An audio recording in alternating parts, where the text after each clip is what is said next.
প্রতিদিন এভাবে বৃষ্টি হয়। প্রতিদিন হয়তো সকালবেলা আসবে, নাইলে মাগরিবের আগে বা মাগরিবের পরে বা আসরের পরে এত বৃষ্টি হয়। সিলেট তো বৃষ্টির শহর। আসসালামু আলাইকুম, কেমন আছেন সবাই? আশা করছি সবাই ভালো আছেন। আমি নীলুফার, সিলেট থেকে। আলহামদুলিল্লাহ, আল্লাহর রহমতে আমি ভালো আছি। তো দেখেন বৃষ্টি, আর আসমানটা দেখেন, একদম অন্ধকার অন্ধকার হয়ে আসছে। এত বেশি বৃষ্টি হচ্ছে।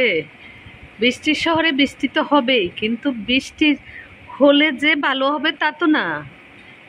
বৃষ্টি হলে আস্তে আস্তে এরকম যদি 1 ঘন্টা বৃষ্টি হয়, আবার নদীর পানি উপরের দিকে উঠা শুরু করবে।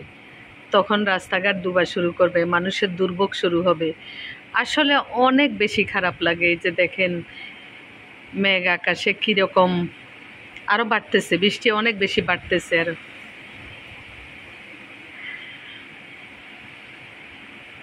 তো আমি মাঝে মাঝে আপনাদেরকে শেয়ার করি বৃষ্টির, শহরের বৃষ্টিটা বা এই যে নদীর পানিটা আপনাদেরকে শেয়ার করি। এটা হলো সুরমা নদী।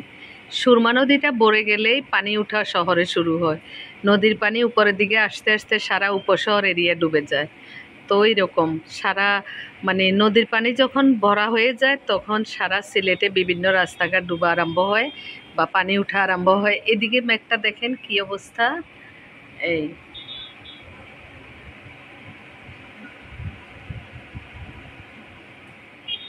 আমার কিন্তু অনেক খারাপ লাগে যখন সুরমা নদী ডুবে, যখন পানি উপরের দিকে আসে তখন, বুঝছেন,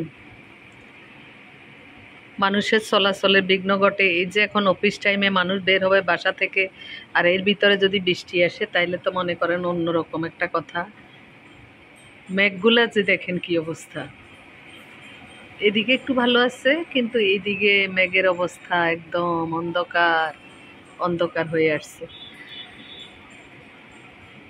বৃষ্টির কার কার ভাল লাগে, বৃষ্টি কে কে বেশি পছন্দ করেন, কমেন্ট করে জানাবেন। আল্লাহ হাফেজ।